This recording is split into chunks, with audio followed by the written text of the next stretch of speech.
Have you ever played that game, Two Truths and a Lie, where you get the truths and you get the lies? Today, we are going to go through some of the most popular comments on my pushing video to talk about if they are true or if they are a lie. And I am so glad that you guys are here. So let's jump into it, because I think pushing is a really misunderstood thing because people are watching very short videos on social media that maybe don't help them out.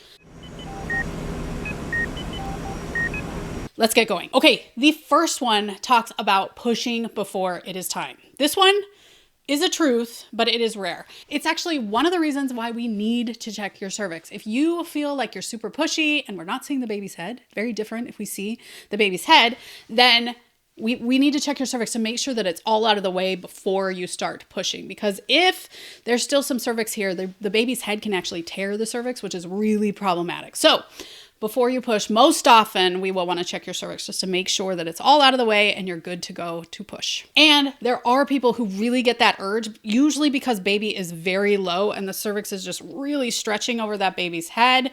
There are things we can do to help. Maybe the cervix is swollen, or things we can do to help that situation. But a lot of times with those, you need IV pain medication if you can still get it, nitrous oxide, or sometimes even an epidural to manage that urge that you have to push, even though your cervix is not getting out of the way. God, this video is so far kind of a downer. So let's hopefully we're bringing it up. Okay, the next one is that the hospital will not allow you to deliver in any other way. Now, I know that this is a lot of people's experience, but it should be false. People always are like, it's the hospital policy. Let me tell you, the hospital policies are all about protecting the hospital. I have a video where I talk about people thinking they can bring in a birth tub. Things like that have a hospital policy around them, not how you can have your baby. Now, your doctor may have a way that they prefer, but it's not hospital policy. And it could be hospital culture. Again, all very different things. Reminder, hospital policy is like, you can't bring a gun in. Hospital culture is like, we want you to deliver on your back. Two very different things. One, you can make all the choices you want on your own. One, you cannot bring a gun in. So just FYI. A couple things that you want to know about this. You can always refuse. You can say, dang it, no, I'm going to deliver however the heck I want. This is a great conversation to have with your provider early on so that they know what to expect. It is always your choice in how you can deliver, but you got to know that if it is the hospital culture or your doctor's preference, that you may get some pressure to, again, get on your back at delivery. Side note, I see so many people talking about squatting at delivery, but that has actually been shown to increase the number of tears that you have. So the ways that have been shown to decrease the number of tears is lateral, again, just on your side. You don't even have to be all the way on your side, just tipped a little bit, or hands and knees, which is really hard to do if you have an epidural. So if you have an epidural, just tilting a little bit can be really helpful. And again, that shouldn't be a big deal for your provider because it's just shifting you a little bit. Or if you're on hands and knees, it's just like 180ing it. So something to think about. The second thing is you want to be mindful if you're wanting to like squat or be in some weird position.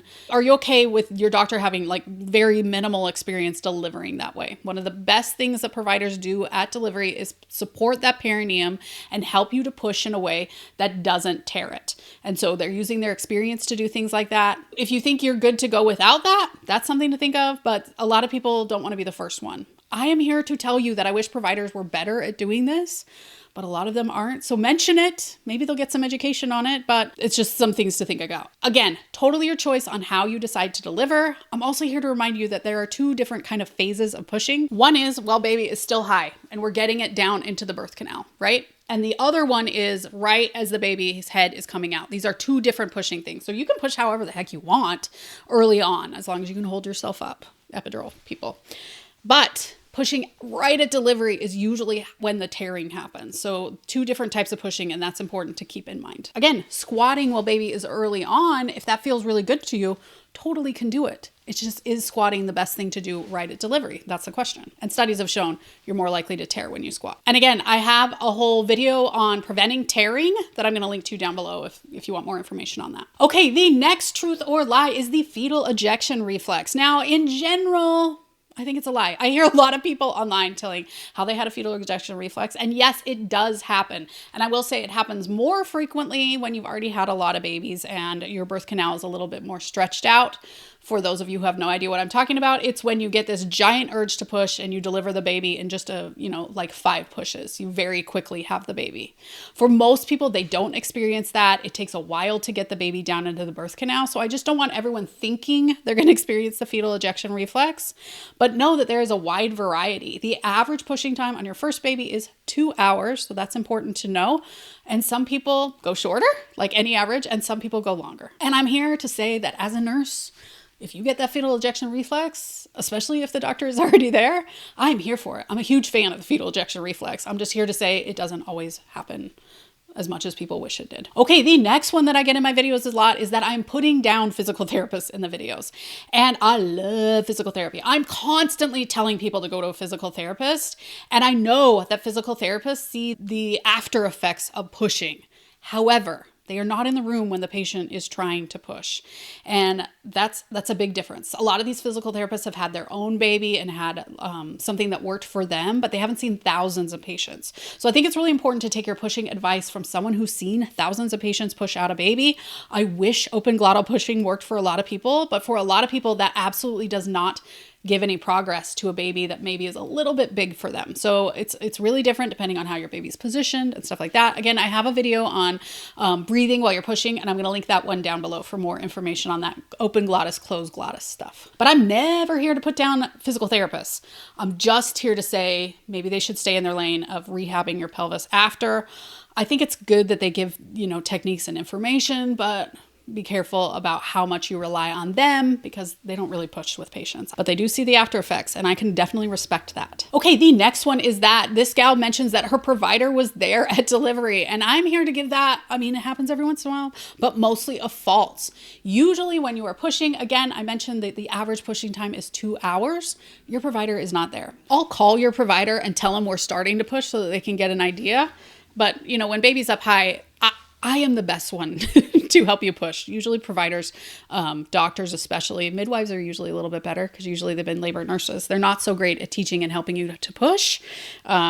But then as baby comes closer and is ready to come out, obviously we call your doctor for delivery. Now, if you have a certified nurse midwife, they may be in there with you more while you're pushing. And I think it's one of the huge benefits of having a midwife. Big fan of midwives. Shout out to all the midwives. And that's one of the benefits of having them, because then you get a team. You get a labor nurse and a certified nurse midwife that we can kind of get ideas from each other, help you move. It's just a big win. Now, someone mentioned using too much force while you are pushing. And again, that definitely matters right at the end. But while baby's up here, we got to push hard, usually, to get baby to descend. And your nurse is going to be watching things. And every once in a while, I have a patient where I'm like, oh, slow down. We going to need to call our doctor here. But early on, you're going to want to push hard at the beginning to get baby into the birth canal. And then as we're seeing the baby's head at the opening of the birth canal on your perineum, then, that's when we start the slower pushes to help it, as if this were your perineum, to stretch a little bit around the baby's head. By the way, this is your symphysis pubis, not your perineum, but I don't have a crocheted perineum at my house. Do you? Another, I get this one a lot on my videos, is that I talk too fast. So if I talk too fast for you, please tell me down in the comments. I try to slow it down. And if you're on YouTube, you can slow it down if you want to. This is me trying to talk slowly. No lie detected, though. I know that I talk really fast. As a labor and delivery nurse, it's probably a habit that I got into to help patients get information quickly while we were, doing lots of things. Sorry, guys. I'm working on it. But again, if it's too fast, slow it down. You just hit the gear icon and you can slow it down, from someone who speeds everyone up to 1.5 to 2. Okay, we had another comment on that you could breathe out your baby. This again is a lot like the fetal ejection reflex or using open glottal pushing, which again, I'll have that video linked down below where I talk more about it. But this does work for some people, and it does work right at the very end. Sometimes that breathing really helps that perineum stretch to get that baby out. But a lot of times just breathing the baby down doesn't always happen. You got to give those hard pushes, and everybody's different, which is why I recommend people try some open glottis pushing and some closed glottis pushing to see what works for them. I also encourage you to try different positions. I'm a huge fan of trying different things to see what works for you and how your baby's positioned in the womb. And then finally, we had one where somebody was just saying, I love the empowerment of deciding what works for you, because again, I'm here to give you options. And I was here at the bedside to give patients options. Let's try you pushing on your back. I got to tell you, it's surprising how many people absolutely love pushing on their back. But tilting on their side can actually also has a lot of the great benefits as well, and may, give baby a better way at angling towards the birth canal. Again, push on one side, we move to the next side, and find out what works for you. When we would try a few different things, I would ask patients, what do you think was working for you? And most often the one that worked for them is the one that they pushed the best in. So really get empowered. Make up your mind, try a few different things when you're pushing. That's really what I always want to get through in my videos, because it's different for everybody. I've never pushed with one patient where it was just like the same with everyone, unless, it was their 5th baby and they basically sneezed the baby out. I cannot tell you how many deliveries I've been in there where I'm more like, we got to stop laughing because we're going to have this baby before the doctor gets here. So we're just going to keep it real somber in this room. And again, if you want more information all about pushing, I have some awesome videos. I'm going to link one of them up above. These are some of the lies of pushing. If you have other things you want to talk about, tell me down in the comments. Maybe we'll do a sequel to this video. Thanks for joining us here on The Pregnancy Nurse, where we get you prepared, not scared, for your upcoming hospital birth.